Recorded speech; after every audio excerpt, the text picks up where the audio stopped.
ആലഞ്ചേരി പിതാവ് ആർച്ച് ബിഷപ്പായിട്ട് സ്ഥാനമേറ്റിട്ട് 2008 അവസാനമൊക്കെയാണെന്നാണ് എൻ്റെ ഓർമ്മ. ഞാൻ അന്ന് കണ്ടൊരു പത്രവാർത്ത എൻ്റെ മനസ്സിൽ ഓർക്കുകയാണ്. ഞാൻ ഒന്ന് രണ്ട് പേരോട് അത് പറയുകയുണ്ടായി. മൂന്നാമത് ഇറക്കിയ ആലഞ്ചേരി പിതാവിൻ്റെ ഒരു കത്ത്, ആദ്യത്തെ 2 കത്ത് നമ്മുടെ രൂപതയിലുള്ള വൈദികർക്കുള്ള ആശംസകളൊക്കെയുള്ള കത്തായിരുന്നു. മൂന്നാമത് ഇറക്കിയൊരു കത്ത്, ആലഞ്ചേരി പിതാവ് ഇറക്കിയൊരു കത്ത് സഭയുടെ കീഴിലുള്ള എറണാകുളം അങ്കമാലി അതിരൂപതയുടെ കീഴിലുള്ള എല്ലാ സ്ഥാപനങ്ങളുടെയും ഓഡിറ്റിങ് രൂപത വഴി നടത്തണം എന്നുള്ളതായിരുന്നു.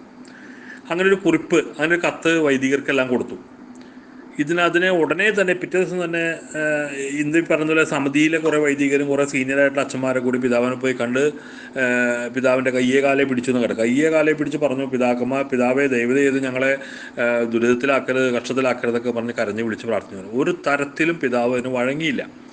രൂപതയുടെ സ്ഥാപനങ്ങളുടെ എല്ലാ ഓഡിറ്റിങ്ങും നമ്മുടെ രൂപതയുടെ ഓഡിറ്റർ വഴി, ഓഡിറ്റിംഗ് സംവിധാനം വഴി തന്നെ കടന്നു പോകണമെന്ന് ആവശ്യപ്പെട്ടത് മുതൽ തുടങ്ങിയതാണ് ഈ പ്രശ്നം.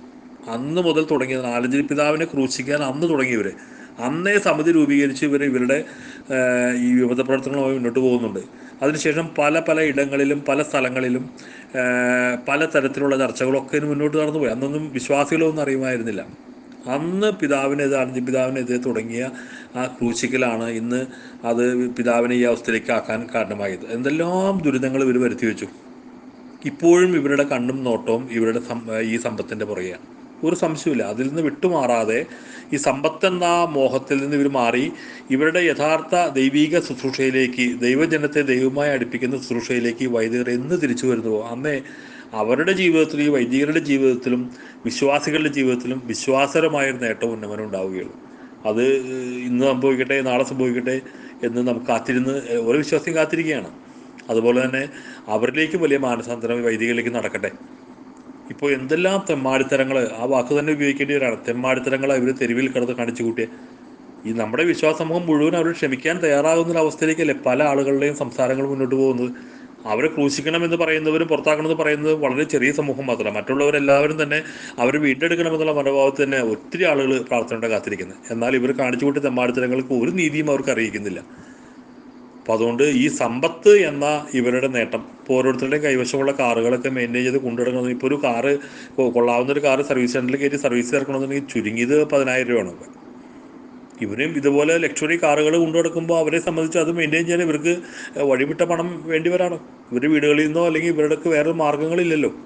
അപ്പോൾ സമ്പത്താണ് ഇവരെ ഈ ആത്മീയ ദാരിദ്ര്യത്തിലേക്ക് വിശ്വാസികൾ നടക്കാൻ പ്രേരിപ്പിക്കുന്ന വലിയ ശുശ്രൂഷ ഇവരുടെ സമ്പത്തെന്നാണ്. ആ സമ്പത്തെന്ന ആ നേട്ടത്തിന് ഇവർ പുറകോട്ട് പോയാൽ മാത്രമേ, അല്ലെങ്കിൽ അതിന് 2ാം സ്ഥാനം കൊടുത്താൽ മാത്രമേ നമ്മുടെ ആത്മീയ ശുശ്രൂഷയിൽ വളരാൻ നമ്മുടെ വിശ്വാസികളെ ഇവർക്ക് അടുപ്പിക്കാൻ സാധിക്കുകയുള്ളൂ. ആ ഒരു പ്രാർത്ഥന എല്ലാവരുടെ ഭാഗത്തുനിന്ന് ഉയരട്ടെ എന്ന് നമുക്ക് പ്രാർത്ഥിക്കാം. കാരണം വെച്ചിട്ടുണ്ടെങ്കിൽ മാറ്റങ്ങൾ ഉണ്ടാകുന്നൊന്നും ഉടനെ ഉണ്ടാകുമെന്ന് നമ്മൾ പ്രതീക്ഷിക്കേണ്ട. കാരണം ഇവർ ഈ സുലോലുപതയിൽ മുന്നോട്ട് പോയി അർമാദിച്ച് ജീവിച്ച് അവർ പരിശീലിച്ച് പോയി. അതിന് ഒരു പരിധിയിൽ വിശ്വാസികൾ നമ്മൾ കാരണക്കാർ തന്നെയാണ്. പലതും നമ്മൾ അനുവദിച്ചു കൊടുത്തിട്ടാണ്. പല പള്ളികളിൽ നിന്ന് അച്ഛന്മാർ മാറിപ്പോകുമ്പോൾ സ്നേഹവാത്സ്യത്തോടെ മേടിച്ചു കൊടുക്കുന്ന കാറാണ് ഇപ്പോൾ ഒരു ട്രെൻഡായിട്ട് മാറി. അച്ഛന് നല്ല കാറില്ല വെച്ചാൽ ഒരു കാറ് വാങ്ങിത്തരാമെന്ന് കരുതാണ്. ഇത് പിന്നെ മെയിൻറ്റെയിൻ ചെയ്യാനായിട്ട് ഇവർ വഴിവിട്ടൊക്കെ പലതും ചെയ്യേണ്ടി വരികയാണ്. എന്തായാലും ഇതിനെല്ലാം ജൂലൈ 3 നമ്മൾ കാത്തിരിക്കുന്ന ആ ദിനത്തിൽ ഇതെല്ലാം ദൈവം ഏറ്റെടുക്കുക, പരിശുദ്ധാത്മാവിലൂടെ ഇതെല്ലാം പൂർത്തീകരിക്കപ്പെടട്ടെ. വൈദികരെല്ലാം പൂർവാധികം ആത്മീയ ജ്വലനത്തോടെ കടന്നു വരട്ടെ എന്ന് നമുക്ക് പ്രാർത്ഥിക്കാം.